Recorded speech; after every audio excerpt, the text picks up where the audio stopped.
Hello po sa ating lahat. Magbago naman tayo ng environment. Nandito tayo sa isang maliit na farm. Actually, hindi natin matatawag na farm ito dahil kaunti pa yung tanim. Okay, so yan. At saka talagang kailangan pa talaga yung paglilinis. Yan ang ating tututukan ngayon. Mga ilang week siguro maayos na rin natin ito.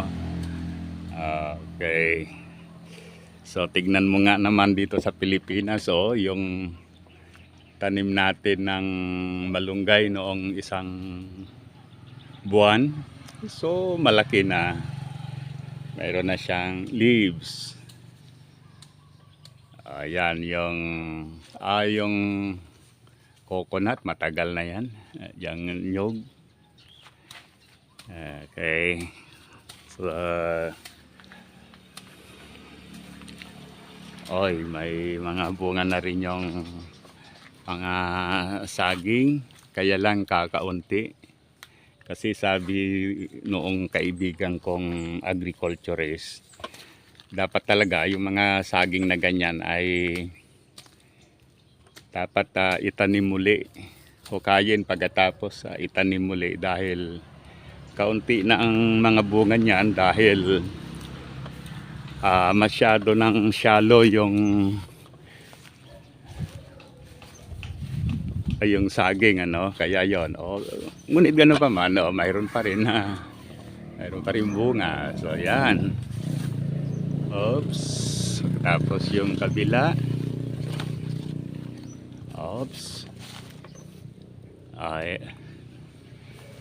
So yan. Mayroon pa rin dito. Oops. Yan. Bali ilan lang.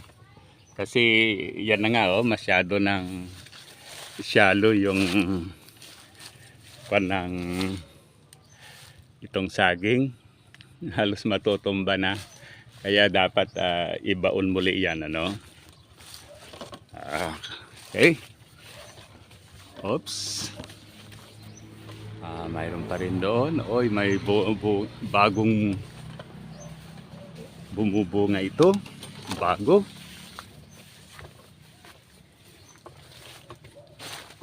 Ayan. Bumubunga ng bago. Oops.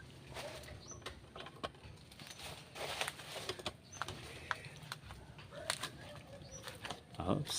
Ay mga pandyan, ayan. Tapos yung bagong tanim bumubunga na. Ayan, bumubunga na yung bagong tanim. Hindi na magtatagal, magiging malaki na rin yan,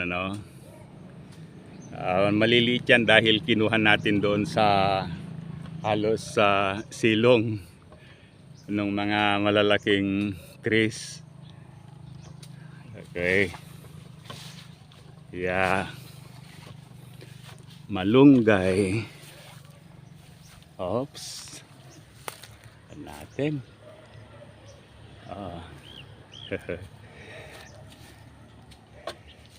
Sa totoo lang parang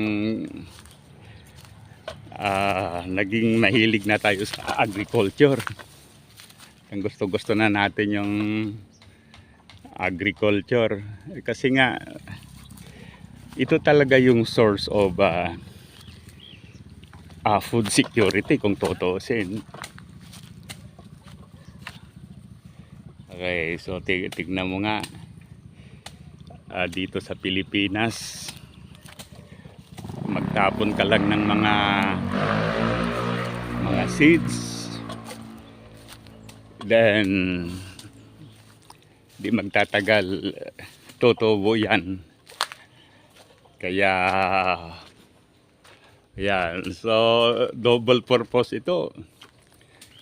Nakaka-relax ka, at the same time nagiging productive yung yung oras mo.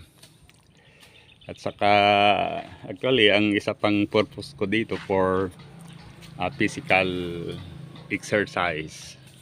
Okay? So ganito talaga yung simple life ng isang pensioner o yung retirees. Okay? So yan. Thank you sa panonood. Sana i-like at saka subscribe sa ating YouTube channel. Mabuhay tayong lahat.